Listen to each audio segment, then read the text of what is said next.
Hi అండి. ఈరోజు మన వీడియోలో దొండకాయ టమాటా ఫ్రై ఎలా చేయాలో చూద్దాం. ముందుగా ఒక కడాయి తీసుకొని ఒక దాంట్లో 3 టేబుల్ స్పూన్ ఆయిల్ యాడ్ చేద్దామండి.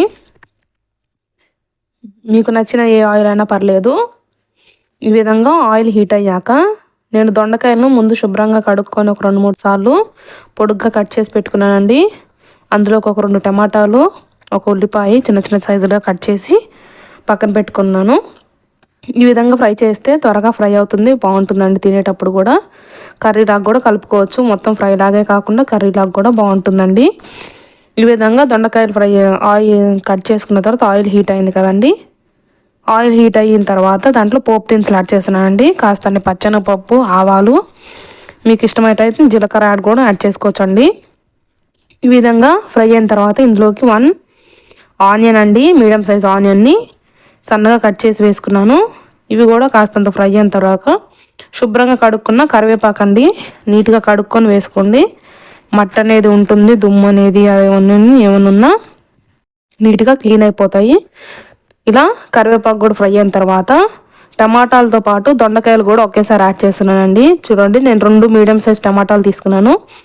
దొండకాయలు అనేది ఒక 1/2 kg దాకా తీసుకున్నానండి.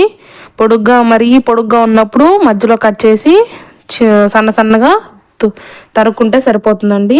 ఇందులోకే ఇప్పుడు 1/2 టేబుల్ స్పూన్ పసుపు, రుచికి సరిపడా సాల్ట్ యాడ్ చేస్తున్నానండి. గల్లుప్పు యాడ్ చేయొద్దు, కరగదు, మళ్ళీ ఇబ్బంది పడతారు. సాల్ట్ అయితే ఈజీగా మిక్స్ అయిపోతుంది, ఫ్రై లాగా ఉంటుంది కాబట్టి అక్కడక్కడ రాళ్ళుగా తగులుతూ ఉంటుందండి. గల్లుప్పు అయితే ఇదైతే ఈజీగా డిజాల్వ్ అయిపోతుంది. చూడండి, ఒకసారి పసుపు ఉప్పు కలిసేటట్టు ఒకసారి నీట్గా కలుపుకొని ఒక 10 to 15 మినిట్స్ పాటు బాగా మగ్గించుకోవాలండి. మూత పెట్టుకొని సాఫ్ట్ అయ్యేంత వరకు, టమాటా సాఫ్ట్ అయ్యి దొండకాయ ఫ్రై అయ్యేంత వరకు ఫ్రై చేసుకుంటే మన కర్రీ అనేది పర్ఫెక్ట్గా కుక్ అవుతుందండి. మధ్య మధ్యలో మూత తీసుకొని మాడిపోకుండా గట్టి తీసుకొని తిప్పుకుంటే సరిపోతుందండి. మరీ ఎక్కువ ఫ్రైగా, మరీ తక్కువ ఫ్రై కాకుండా మీడియంగా ఫ్రై అయితే కర్రీ అనేది రైస్లో కలుపుకోవడానికి కూడా చాలా బాగుంటుందండి. ఈ విధంగా కొంచెం దొండకాయ అనేది మనం గెరెట్తో కట్ చేసినప్పుడు కట్ అయ్యే విధంగా ఫ్రై అయితే సరిపోతుంది. టమాటా కూడా పూర్తిగా సాఫ్ట్ అయిపోయింది కదండి. ఇప్పుడు మనం కర్రీకి సరిపడంత కారం యాడ్ చేసుకుందామండి.